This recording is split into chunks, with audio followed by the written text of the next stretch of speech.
चलनिया पाना पपजी बेटवा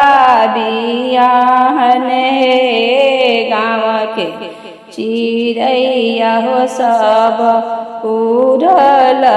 जास हे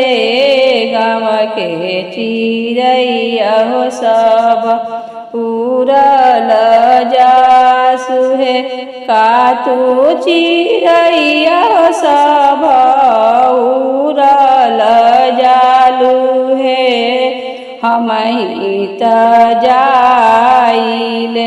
बेटवा बियाहन हे हमही त जाइल बेटवा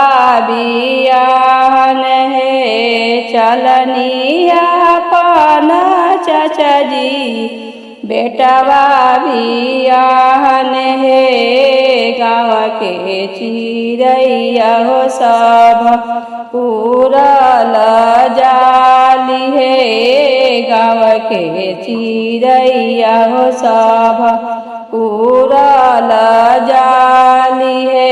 का तू चिड़ैया सब उड़ल जालू हे हमही त जाइल बेटवा बियाहन हे हमही त जाइल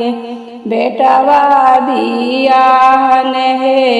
चलनिया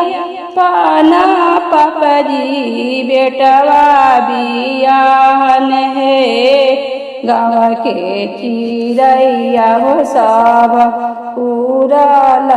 जाली हे गाँव के चिड़ैया।